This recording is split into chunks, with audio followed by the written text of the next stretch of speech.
더욱 배우고 받은 바 은혜 전하며 대속해 주신 사랑을 더 깊이 알기 원하네. 내 평생의 소원, 내 평생의 소원, 대속해 주신 사랑을 더 깊이 알기 원하네. 성령이 스승되셔서 진리로 인도하시며 거룩한 뜻을 깨달아 예수를 알게 하소서. 내 평생의 소원, 내 평생의 소원, 대속해 주신 사랑을 더 깊이 알기 원하네. 성령의 감화 받아서 하나님 말씀 들으니 절절히 주의 음성이 내 맘에 교훈 되도다. 내 평생의 소원, 내 평생의 소원, 대속해 주신 사랑을 더 깊이 알기 원하네. 예수께 영광 돌리세 그 이름 거룩하도다. 평화의 왕이 오신 후 그 나라 백성 되겠네. 내 평생의 소원, 내 평생의 소원, 대속해 주신 사랑을 더 깊이 알기 원하네.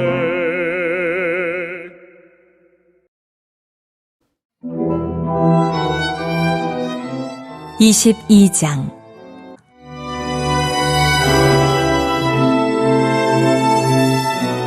사울이 다윗과 그와 함께 있는 사람들이 나타났다 함을 들으니라. 그때에 사울이 기브와 높은 곳에서 손에 단창을 들고 에셀나무 아래에 앉았고 모든 신하들은 그의 곁에 섰더니 사울이 곁에 선 신하들에게 이르되 너희 베냐민 사람들아 들으라. 이새의 아들이 너희에게 각기 밭과 포도원을 주며 너희를 천부장 백부장을 삼겠느냐. 너희가 다 공모하여 나를 대적하며 내 아들이 이새의 아들과 맹약하였으되 내게 고발하는 자가 하나도 없고 나를 위하여 슬퍼하거나 내 아들이 내 신하를 선동하여 오늘이라도 매복하였다가 나를 치려 하는 것을 내게 알리는 자가 하나도 없도다. 하니 그때에 에돔 사람 도액이 사울의 신하 중에 섰더니 대답하여 이르되 이새의 아들이 노베 와서 아히두베 아들 아히멜렉에게 이른 것을 내가 보았는데 아히멜렉이 그를 위하여 여호와께 묻고 그에게 음식도 주고 블레셋 사람 골리앗의 칼도 주더이다.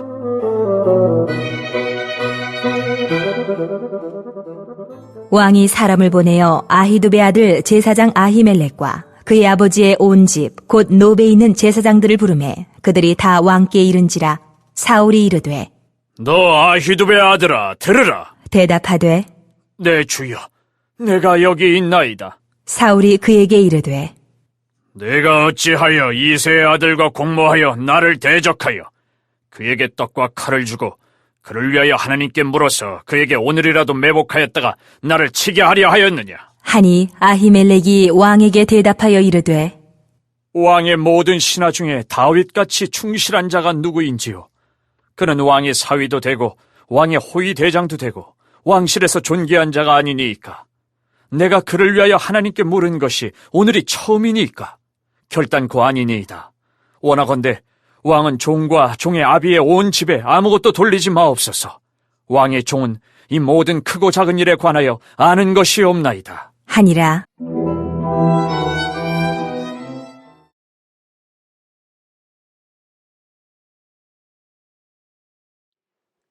여러분, 오늘 하루도 평안하셨습니까? 하나님의 말씀을 연구하는 것은 언제나 우리에게 설레임과 기쁨을 안겨다 줍니다. 오늘 또 좋으신 우리 하나님께서 우리가 연구하는 말씀을 통하여 우리의 인생에 필요 적절한 은혜로운 말씀 주시기를 간절히 바랍니다. 오늘 우리가 함께 연구할 하나님의 말씀은 사무엘상 22장 6절부터 15절입니다.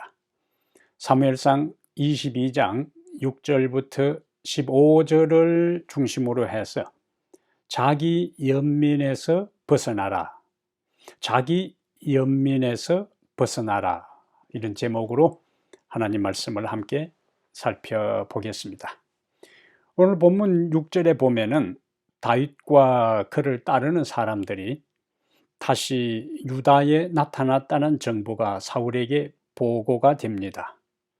그러자 사울은 손에 창을 들고 에셀나무 아래에 앉았고 부하들이 그를 둘러싸요. 사울은 여기서 이제 부하들을 다그치고 닥달하기 시작합니다. 그의 아들 요나단이 다윗과 함께 왕권을 전복할 음모를 꾸미고 있다. 그리고 신하들을 선동하여 자신을 공격하려고 하고 있다. 그런데 너희들까지 나를 대적하고 그런 음모를 알려주는 사람이 한 사람도 없다. 게다가 아무도 왕을 동정하는 사람이 없다고 신하들에게 소리치며 분노를 폭발하고 있는 장면이 오늘 본문의 시작입니다. 지금 사울은 완전히 피해 망상과 자기 연민에 사로잡혀 있어요. 이런 사울의 모습과 오늘 본문에서 그 이후에 전개되는 상황은 우리에게 어떤 기별을 주시는지를 오늘 본문을 통해서 몇 가지 살펴보려고 합니다. 6절부터 8절은 자기 연민에서 벗어나라, 자기 연민에서 벗어나라, 이러한 메시지를 우리에게 주셔요. 오늘 본문은 사울이 피해 망상과 자기 연민에 빠져든 모습으로 시작을 합니다. 사울은 이성적으로 현실을 보지 못하고 다윗에 대한 증오와 시기심에 완전히 사로잡혀 있어요.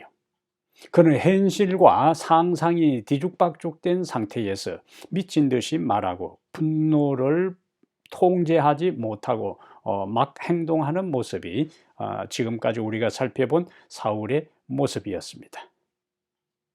자기 연민은 항상 다른 거하고 연결되는데 피해의식, 피해망상증하고 자기 연민은 쌍둥이처럼 항상 함께 가는 정서적 모습입니다. 그리고 피해의식에 사로잡히게 되면은 사람들은 현실을 왜곡해서 바라봅니다. 피해망상증이 있는 사람은 다른 사람과의 정상적인 관계를 맺지 못하고 자신에게 있어서도 굉장히 불행한 상태에 처하게 돼요. 자기 연민이라는 말은 무슨 말일까요? 자기 연민이란 자기 자신에게 불쌍한 마음을 갖는 마음을 자기 연민이라 그럽니다. 자기 연민에 사로잡힌 사람, 자기 자신을 불쌍하게 여기는 사람은 자신이 지나치게 힘든 인생을 살고 있고 고통을 받고 있다고 믿고 있습니다. 자기 연민에 빠지게 되면은 세상에서 내가 제일 불행한 사람처럼 느껴지게 돼요.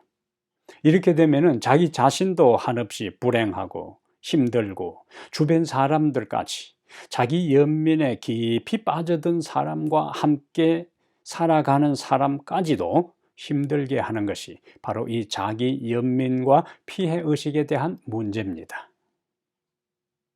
사실 이 세상에는 나만 어려움을 겪고 나만 배신을 당하고 나만 실패하고 나만 질병 가운데 고통당하는 것이 아니라 어려운 처지에 있는 많은 사람들이 있습니다. 그러나 자기 연민에 빠진 사람들은 오로지 자신의 불행에만 집중합니다. 그래서 나보다 더 어려운 사람들이 있다는 사실을 모르기 때문에 다른 사람의 괴로움과 외로움과 상처를 보지 못하고 공감하지 못하게 돼요. 또한 자기 자신이 희생자라는 생각 때문에 얼마나 자신이 억울하고 괴롭고 이러한 것 때문에 주변 사람들에게 끊임없이 위로와 공감을 얻으려고 시도합니다. 우리가 삶을 살아가면서 인생길에서 힘든 일이 일어날 때에, 고난에 직면할 때에 어떻게 반응하는가 하는 것은 매우 중요한 요소입니다. 불행감의 무게에 눌려 불쌍한 자신만을 바라보며 신세 한탄하느냐, 아니면 의연히 일어나 앞으로 전진하느냐, 이러한 것들은 우리의 삶의 방향과 우리의 인생의 질을 좌우하는 중요한 요소가 돼요. 그렇다면 우리가 자기 연민에서 벗어나서 다른 사람의 아픔과 외로움에 그리고 상처에 공감하고 나만이 이 세상에서 이렇게 힘든 고달픈 삶을 사는 것이 아니라 절대 다수의 사람들이 힘든 삶을 산다는 보편적인 이 현상을 받아들이며 자기 연민에서 벗어날 수 있는 비결이 무엇일까요?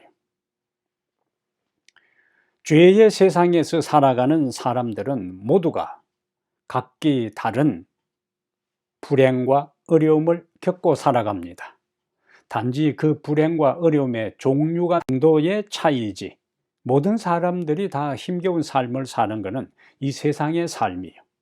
이 세상의 삶이 어려운 것도 없고 문제도 없고 고달픈 것도 없고 사고와 질병과 고통과 눈물이 없다면 우리는 하늘을 그리워할 필요가 없습니다.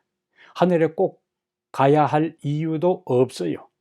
그러나 이 세상 어느 곳에도 우리의 궁극적인 만족을 주는 것이 없기 때문에 성경에서 약속하고 있는 하늘을 그리워하고 사모하고 그 하늘 백성이 되기 위하여 이 땅에서 치열하게 우리들 자신을 살피고 준비하고 살아가는 거예요. 따져보면 우리 자신만이 아니라 모두가 외롭고 모두가 힘들고 모두가 지쳐 있습니다.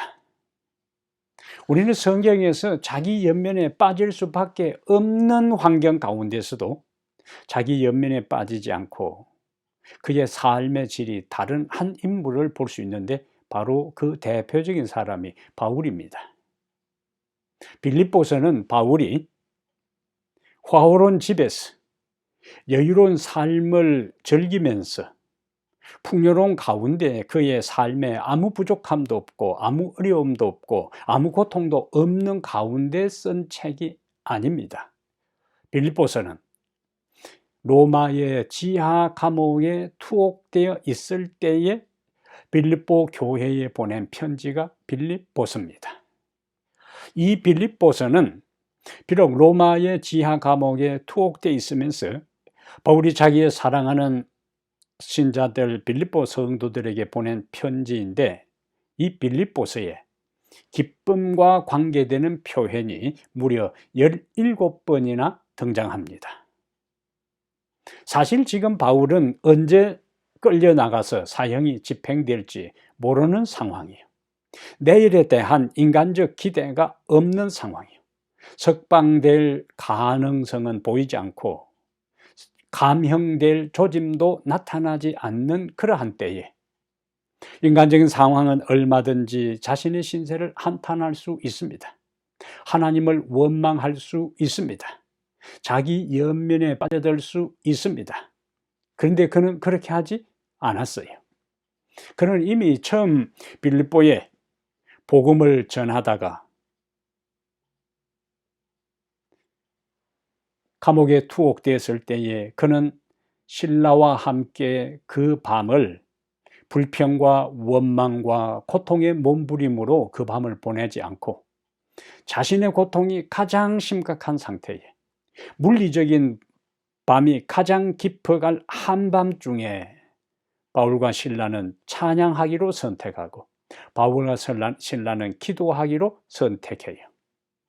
그리고 옥문이 열리고 그들은 자유를 얻고 그 결과 관수와 그의 가족들까지 예수 그리스도를 받아들이고 침례를 받습니다. 이렇게 해서 빌립보 교회의 성도들이 한 사람 한 사람 늘어나면서 세워진 교회가 바로 빌립보 교회가 되는 것입니다. 이미 바울은 지난날 그 빌립보 교회를 세울 때에 감옥에 투옥된 상태에서도 찬양하고 기도했던 것처럼 이제 로마의 침침한 습기찬 지하 감옥에 투옥되어서 내일에 대한 기약이 없는 참으로 유한한 인간으로서 굉장한 고통 중에 있으면서도 그는 빌립보서에서 반복해서 17번이나 기뻐하라는 말씀을 하고 있었던 겁니다. 빌립보 4장 4절에 주 안에서 항상 기뻐하라. 내가 다시 말하노니 기뻐하라. 사실 이것은 쉽지 않은 일이지. 우리는 바울과 같은 그와 같은 고통 중에 있지 않으면서도 그와 같은 최악의 환경 중에 처하지 않으면서도 기뻐하는 일이 그렇게 많지 않은 경우가 있습니다. 그런데 바울은 주 안에서 항상 기뻐하라. 내가 다시 말하노니 기뻐하라. 그럼 바울은 자기 자신이 감옥에서 기뻐하지 않으면서 빌립보 교인들에게 권면으로만 기뻐하라고 했을까요? 우리는 그렇게 생각할 수가 없습니다. 바울은 자신이 전한 기별대로 자신이 그대로 실천하는 삶을 살았습니다. 기도하라고 신자들에게 이야기했다면 그는 기도했고, 고난을 감수하라고 설교했다면 그는 고난 가운데 그것을 감수했어요. 그 연장선에서 기뻐하라고 바울이 말했다면 그는 감옥 속에서도 항상 기뻐하는 삶을 살았던 것입니다. 어떻게 그러면 고난 가운데서도 그 습기찬 침침한 지하 감옥에서도 바울이 기뻐할 수 있으며 바울이 그와 같은 권면을 따라서 우리가 어떻게 우리의 삶에서 그렇게 기뻐할 수 있을까요? 그것은 하나님이 우리에게 이미 먼저 주신 축복을 헤아리고 하나님께서 내 인생이 오늘 여기 오기까지 인도하신 섭리를 기억하고 하나님께서 내 삶의 모든 과정, 고비, 내 인생의 모든 여정길에 동행하시고 함께 하시고 붙드시고 도와주신 것을 회상하고 기억할 때에 우리는 현재 나의 삶에 자신의 연민에 빠지지 않고 오히려 감사할 수 있고 오히려 찬양할 수 있고 오히려 기도할 수 있습니다. 그리고 나의 삶과 다른 사람의 인생을 비교하지 않고 나에게 주어진 현재의 상황을 받아들이며 자신의 인생의 주권을 하나님께 맡기며 그분의 섭리의 인도를 따라 살아갈 수 있는 사람이 될 수가 있어요. 요즘 제가 자주 흥얼거리는 복음성가 찬양이 있습니다. 왜 나만 겪는 고난이냐고 불평하지 마세요. 고난의 뒤편에 있는 주님이 주신 축복 미리 보면서 감사하세요. 너무 견디기 힘든 지금 이 순간에도 주님이 일하고 계시잖아요. 남들은 지쳐 앉아 있을지라도 당신만은 일어서세요. 힘을 내세요. 힘을 내세요. 주님이 손잡고 계시잖아요. 주님이 나와 함께 하심을 믿는다면 어떤 역경도 어떤 고난도 이길 수 있잖아요. 아멘.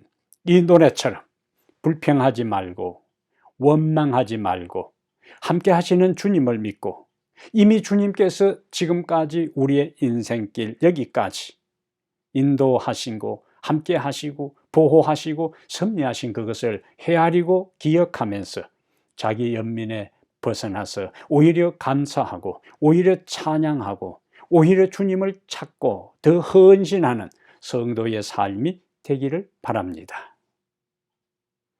두 번째, 오늘 본문에서 우리에게 주는 메시지가 있습니다. 9절과 10절이에요. 사무엘상 22장 9절과 10절에 그동안에 사울이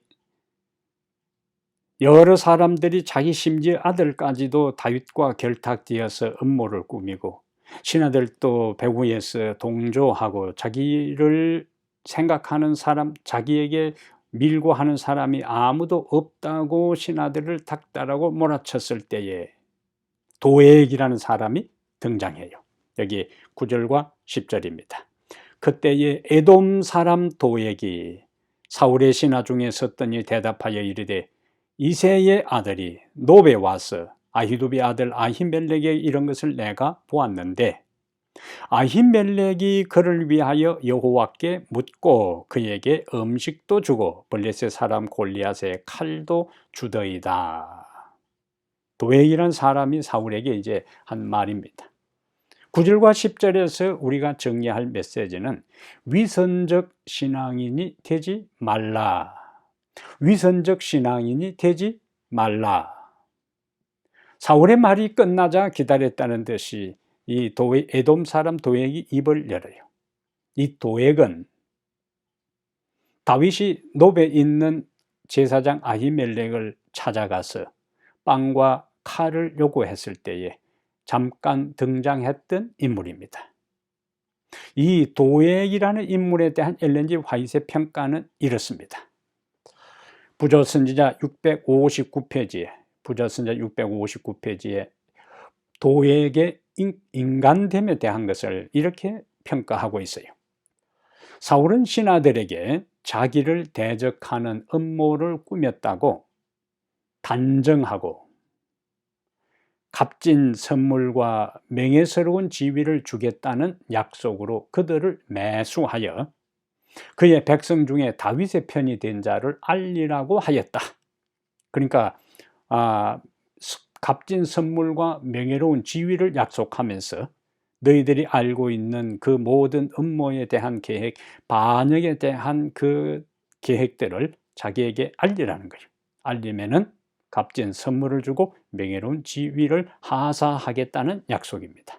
자, 이때에 부조선자 659페이지에 야심과 탐욕과 자기 죄를 책망한 제사장에 대한 증오로, 여기 야심과 탐욕과 자기 죄를 책망한 제사장에 대한 증오로 마음이 동한 도액은 다윗이 아히멜렉을 방문한 일을 보고하고 그 문제를 하나님의 사람에 대하여 사울의 분노를 선동하는 그런 은사로 말하였다.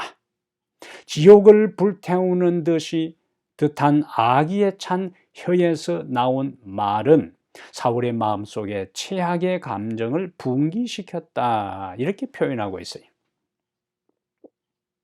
아주 교묘하게 이야기를 했어요. 얼핏 보면 사실인 것도 같은데 그 말 속에 지금 시기심에 사로잡히고 피해 망상증에 빠져 있고 자기 연민에 완전히 사로잡혀 있는 사울에게 가장 입맛에 맞게끔 요리해서 가공된 정보를 사울에게 지금 이야기하고 있는 겁니다.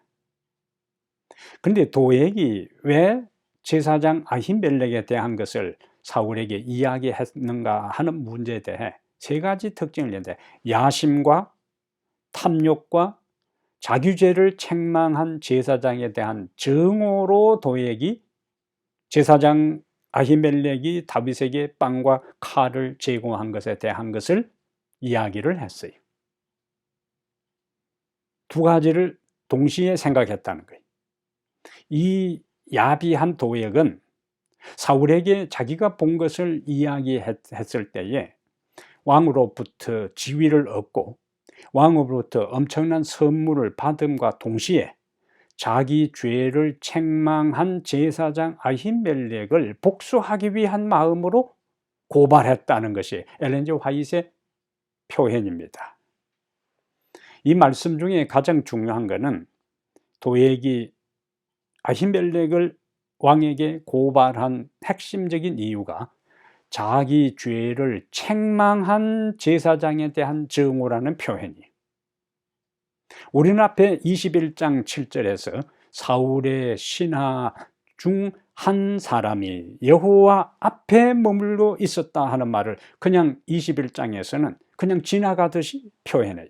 소설로 치면은 복선입니다. 이 사람이 앞으로 어떤 역할을 하며 그 역할 때문에 어떤 일들이 전개될 것인가 대한 것들을 독자들에게 미리 암시하는 역할이 21장 7절에 다윗이 지금 아히도벨과 대화를 나누는 그 현장에 저 어둠치지만 한쪽 곁에서 도액이라는 사람이 아히도벨과 다윗이 주고받는 대화를 엿듣고 있었다는 이야기. 그런데 그는 어디에 있으면서 그 소리를 들었는가? 성전에 있었어요. 그는 성전을 찾은 사람입니다. 그가 어떤 죄 때문인지는 구체적으로 모르지만은 그가 제사를 드리기 위해서 성전을 찾았든지 기도를 하기 위해서 성전을 찾았든지 어쨌든 그는 그 당시에 성전을 찾아서 사무엘상 21장 7절에는 하나님 앞에 있었다고 표현하고 있어요. 그것은 성전 바깥에 있었다는 게 아니에요. 하나님 앞에 있었다 하는 말은 성전 안에서 무언가 제사를 드렸든지 기도를 하고 있든지 성전 안에서 종교적인 행위를 하고 있었다는 것을 의미하는 겁니다. 그런데 우리가 추리할 수 있는 것은 제사장 아히도벨에게서 죄에 대한 책망을 받은 것에 앙심을 품었다는 이것을 통해 우리가 짐작할 수 있는 것은 그는 제사를 드리러 왔다는 거예요. 자기 죄 때문에 제물을 가지고 제사를 드리러 왔으니까 제사를 드리기 전에 그냥 자기 혼자 드리는 것이 아니고 제사장의 손을 빌려야 되니까 왜 어떤 목적으로 제사를 드리느냐? 그럼 제사장에게 자기 죄를 아마 고백하고 상담을 했을 테고 그런 과정에서 도액의 죄를 알게 된 제사장은 그 도액의 죄를 책망할 가능성이 있습니다. 그리고는 제사장은 그를 위하여 제물을 드리고 그를 위하여 중보기도를 드리고 그 다음에 그를 하나님께서 이미 너가 회개하고 하나님 앞에 제물을 드렸기 때문에 다 용서받았다는 위로와 이 속죄의 기별을 이 도액에게 주었을 거예요. 그런데 도액은 외행적으로 행식적인 모든 것은 다 받아들였지만은 그 마음속에 부조선자 여기 표현대로 하면은 제사장의 죄에 대한 책망은 받아들이지 않았어요. 그것에 대한 것은 수긍하지 않았다는 거예요.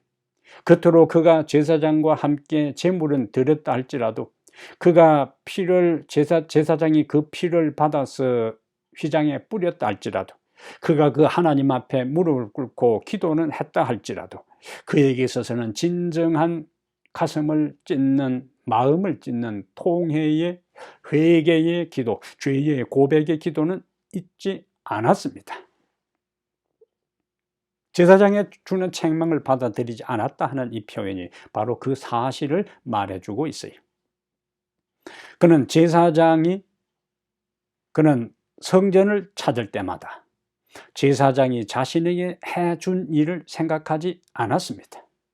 그는 자신을 대신해서 제물을 드리고 자신을 대신해서 하나님 앞에 자기를 위하여 죄의 중보 기도를 드리고 그리고 그 모든 제사가 마치고 난 다음에 집으로 돌아갈 때에 제사장이 그에게 제사장의 축복 선언을 해주는 것을 생각하지 않았습니다. 도액이 이때만 성전을 찾아서 하나님 앞에 있지 않았을 거예요. 틈날 때마다 그는 하나님을 찾아 기도했을 수도 있고 그는 자신이 죄를 범할 때마다 제물을 가지고 가서 제사장에게 그 제물을 드리도록 했을 수도 있습니다. 그런데 도액은 그동안의 제사장이 자신을 위해서 해준 그 모든 은혜로운 중보 사역과 제사 드린 그 모든 것에 대한 것은 생각하지 않고 오로지 이번에 그가 하나님을 찾았을 때, 성전을 찾았을 때에 제사장이 그를 죄를 책망한 것에 대한 앙심만을 기억하고 품고 있었습니다. 도액은 위선적 신앙인의 대표적인 모습입니다. 그는 21장 7절에 하나님 앞에 있을 때 했어요.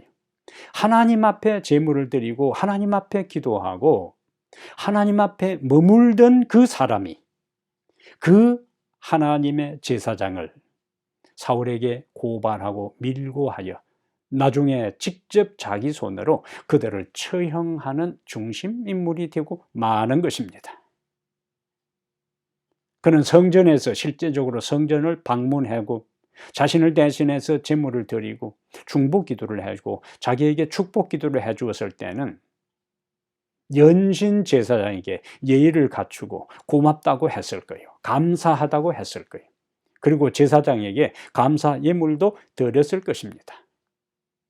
그런데 지금 제사장 앞이 아니고 하나님 앞이 아니고 제사장과 함께 있지 아니하고 그리고 그 제사장이 자기와 사울이 있는 그 현장에 없을 때에는 바로 그 제사장을 고발하여 죽음으로 몰아넣는 배신자가 되고 말았어요.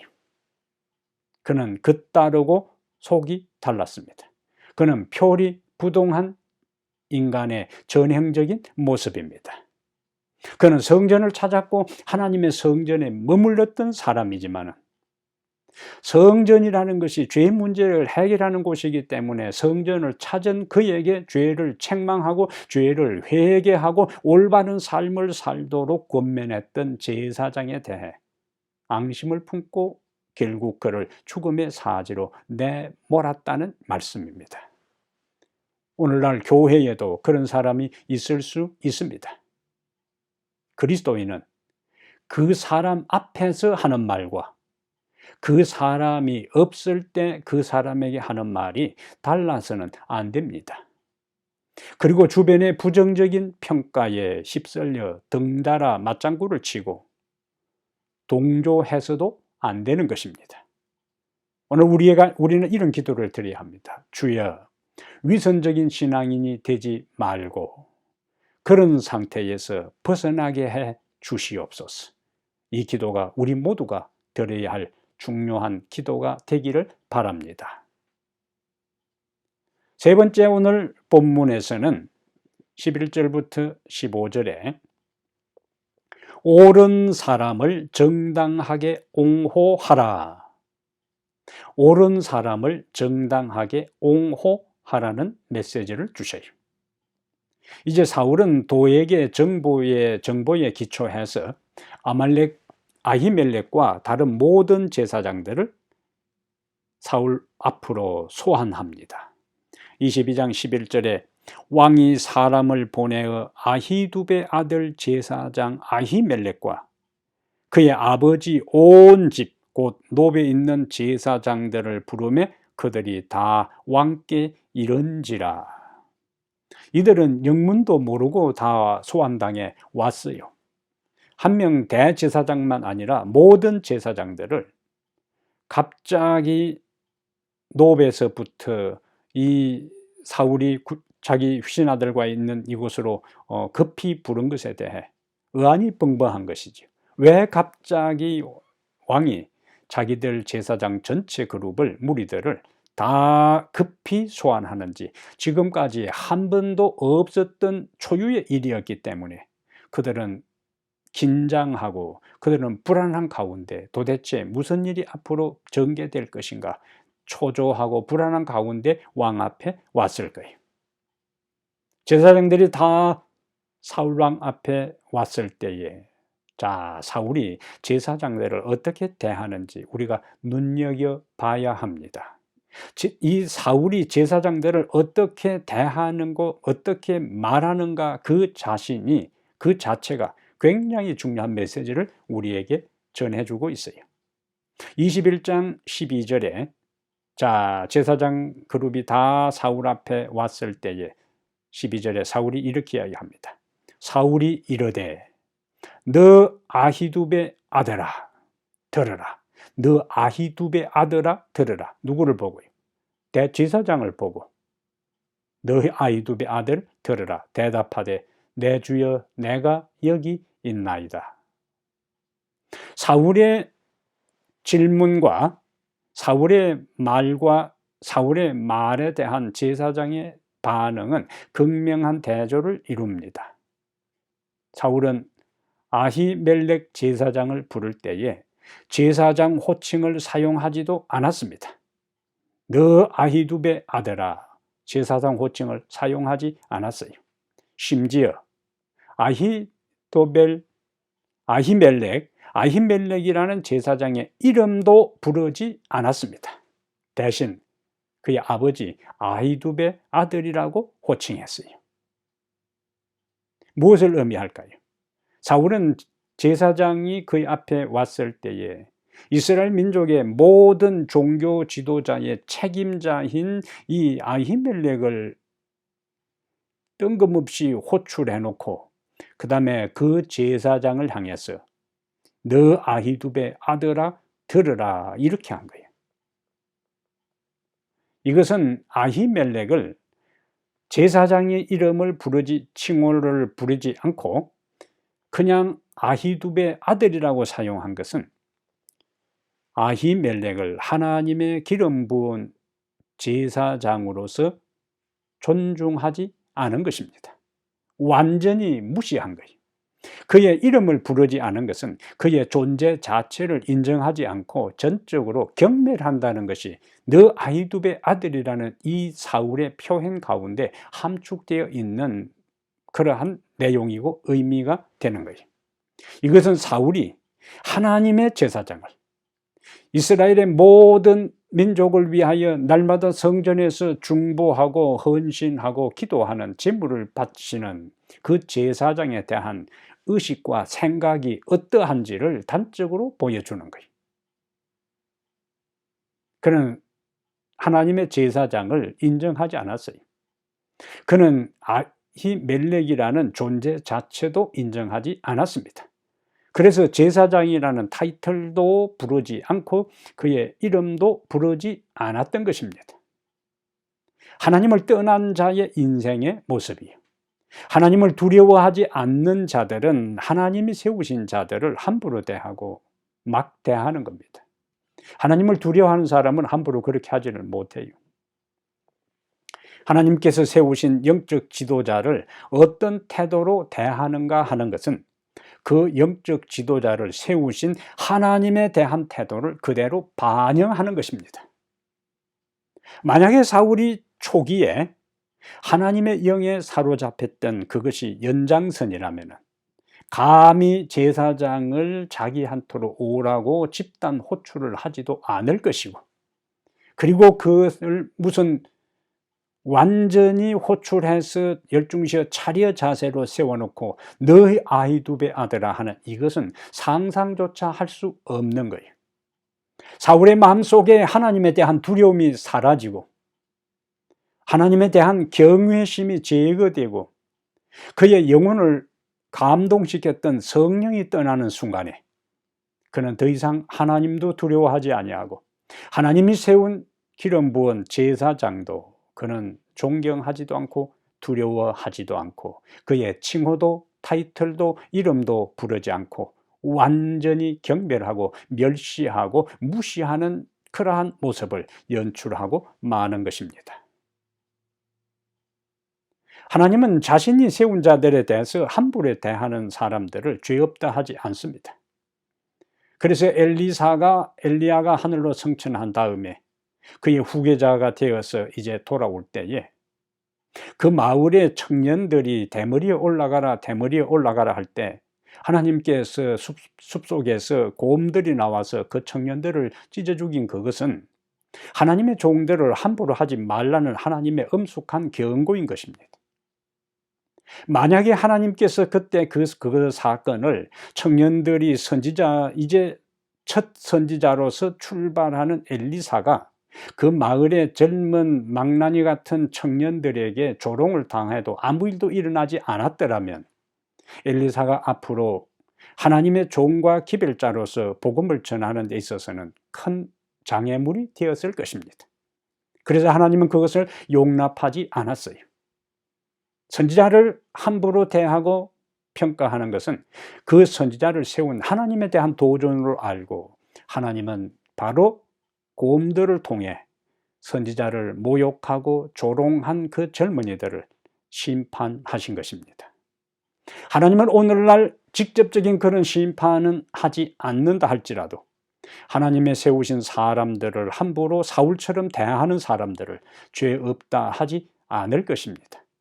그것은 세운 그 사람을 위한 것이 아니라 세운 하나님에 대한 존중으로 나타나기 때문에 하나님께서 그렇게 엄격하게 하신 거예요. 하나님은 모세에 대해 도전했던 250명의 족장들과 나답과 아비후의 반란을 용납하지 않았어요. 하나님은 아론과 미리암이 모세의 지도력에 대해서 도전한 것을 용납하지 않았습니다. 이것이 성경의 한결같은 가르침입니다. 그러므로 영적 지도자는 하나님이 주신 권위를 백성들을 섬기고 사랑하는 데 사용할 것이고, 백성들은 하나님이 세우신 지도자로 알고 사랑하고 존경하고 협력해서 하나님의 사업을 행하는데 한 마음과 한 뜻으로 헌신하고 충실해야 할 것을 우리에게 말씀해 주고 있는 것입니다. 자, 13절에 보면은 13절에 이제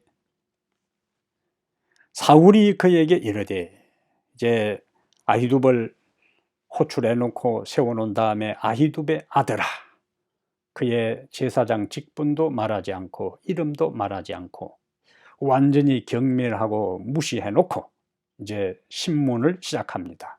13절에 사울이 그에게 이르되, 네가 어찌하여 이새의 아들과 공모하여 나를 대적하여 그에게 떡과 칼을 주고 그를 위하여 하나님께 불어서 그에게 오늘이라도 매복하였다가 나를 치게 하려 하였느냐. 사울이 이제 아히멜렉을 소환한 다음에 그에게 국가의 가장 중대한 반역죄를 씌웁니다. 고대나 지금이나 반역죄는 죄 가운데 국가 입장에서는 가장 심각하고 중죄로 다스립니다. 다 사형이에요. 국가를 전복하고 체제를 뒤엎으려고 한 것은 다 국가 반역죄, 반란죄는 고대나 지금이나 어느 나라를 막론하고 사형죄입니다.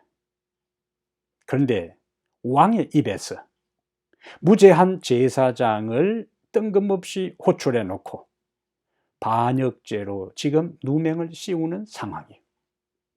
아히멜렉은 사실상 아무런 잘못도 하지 않았습니다. 하지만 사울은 그의 피해 망상적 정상 때문에 아히멜렉이 다윗과 공모하여 자기를 치려 한다고 비난하고 있는 것입니다. 그러자 아히멜렉은 사울의 말을 듣고 다윗과 공모하여 사울을 친다고 하는 그 말에 대해 다윗을 담대하게 변호하기 시작합니다. 그래서 세 번째 주시는 메시지는 11절부터 15절은 옳은 사람을 정당하게 옹호하라는 기별이에요. 옳은 사람을 정당하게 옹호하라.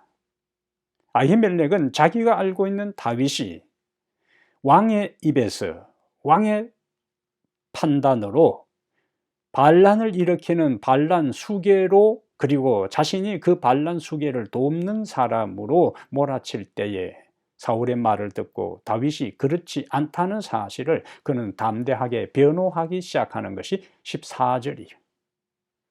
14절에 그는 다윗이 반란을 꿈꾸는 사람으로 주장하는 사울의 주장에 대해 그는 14절에서 이렇게 이야기를 합니다. 아히멜렉이 왕에게 대답하여 이르되, 왕의 모든 신하 중에 다윗같이 충실한 자가 누구인지요? 그는 왕의 사위도 되고 왕의 호위대장도 되고 왕실에서 존귀한 자가 아니니까. 그 현장에 있지 않기 때문에 다윗은 자기 자신을 변호할 수가 없어요. 자기 자신이 그렇지 않다 하는 것을 주장할 수도 없습니다. 이때에 다윗이 그와 같이 완전히 음모를 꾸미고 반란을 꾀하는 반란군 수괴로 치부될 때에 아히멜렉은 자신의 왕 앞에 지금 말 한마디 잘못하면 분위기는 서서히 시퍼런 분위기이기 때문에 살기가 감도는 상황이기 때문에 언제 자기가 비참하게 그들의 이 주변 사람들의 사울의 명령에 의해서 칼날에 죽임을 당할지도 모르는 상황이에요. 그런데 아히멜렉은 있는 그대로 다윗을 변호하기 시작합니다. 다윗같이 충성스러운 신하가 어디 있는가? 그는 사울에게 다윗이 그의 사위라는 것과 그리고 그의 호위대장이라는 것을 상기시킵니다. 호위대장은 자기 목숨을 던져서 주군을 보호하는 경우 실장입니다. 그런데 왕을 보호하고 호위하고 자기의 몸을 던져 막을 그 사람 다윗이 어떻게 왕을 살해할 업무를 꾸미겠느냐 하는 역설적 표현이에요. 다윗은 왕실에서 왕궁에서 매우 존경을 받는 존귀한 자라는 것을 이야기합니다. 이런 내용으로 아히멜렉은 목숨을 걸고 사울의 면전에서 오해받는 다윗에 대해 공정하고 정당하게 변호한 것입니다. 그럼 오늘 세 번째 우리에게 주는 메시지는 옳은 사람을 정당하게 변호하라는 기별이. 내 주변에 어떤 사람들이 다른 사람에 의해서 잘못 평가될 때에 그렇지 않다고 변호할 수 있는 사람이 진정한 그리스도인 덕목을 가진 사람입니다. 사랑하는 여러분, 누구나 우리는 인생을 살아가면서 언뜻 자기 연민에 빠질 수도 있습니다.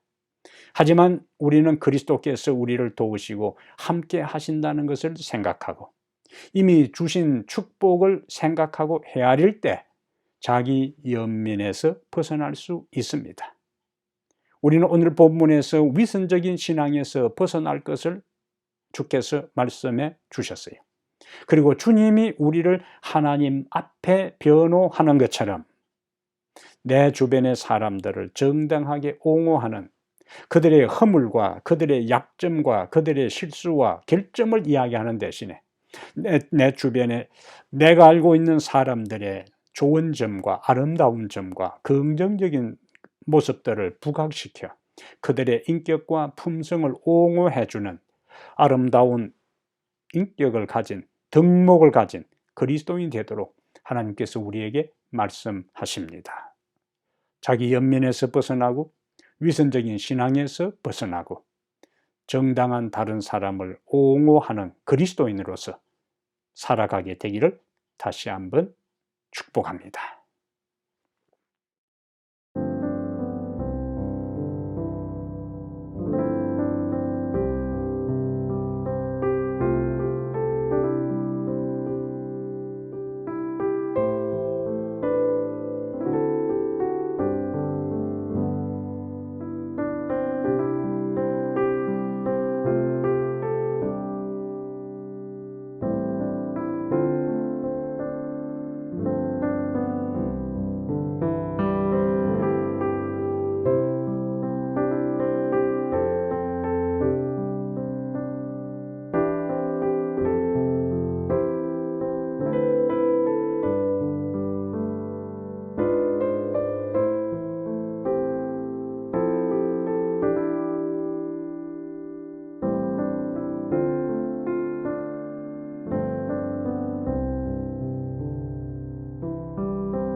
조심하 말씀했네.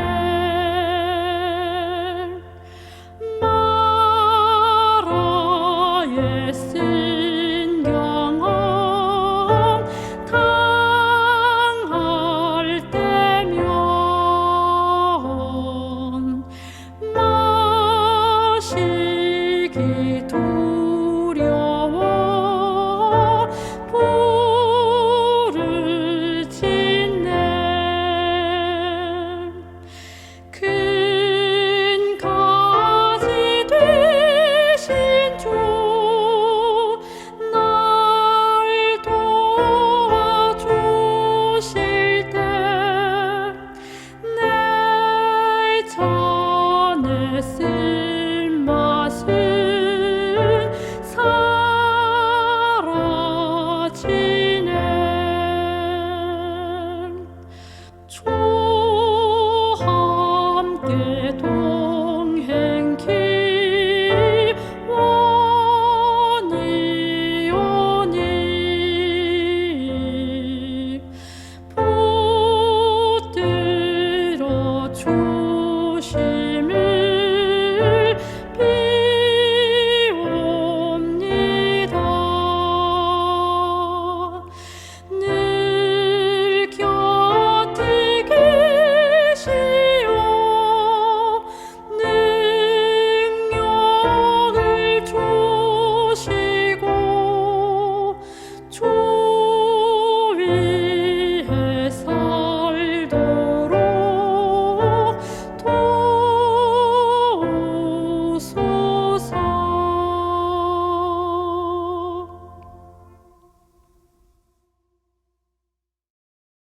우리 하늘 아버지, 성경의 복잡한 모든 이야기 속에서 그리고 수천 년 전에 일어났던 그 역사적 사건 속에서 오늘 이 시대를 향한 우리의 모습이 그곳에 있으며 오늘 이 시대를 살아가는 우리를 위한 생생한 교훈과 기별이 있음을 감사합니다. 우리 하나님, 인생을 살아갈 때 자기 연민에 빠지지 않게 하시고 피해의식에 사로잡혀서 하나님에 대한 원망과 인간과의 모든 관계가 악화되어 불행한 늪에 빠져서 허우적거리는 인생이 되지 않게 하옵소서. 오히려 하나님의 은혜를 생각하고 감사하는 성도가 되게 하옵소서.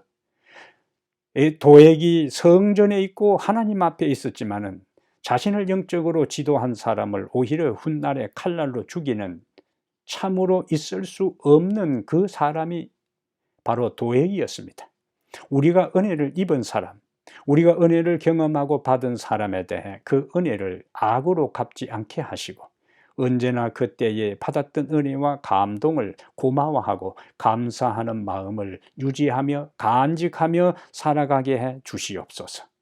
다른 사람의 결점과 허물을 들추어내는 대신에 다른 사람이 그 사람에 대해 오해할 때 그 사람의 장점과 좋은 점을 이야기해서 그 사람의 인격이 손상되지 않게 하시고 모든 사람에게 인정받고 또 사랑받는 사람으로 살아가도록 그것을 돕는 역할을 우리 모두가 하게 하옵소서. 우리 주 예수님 이름으로 기도하옵나이다. 아멘.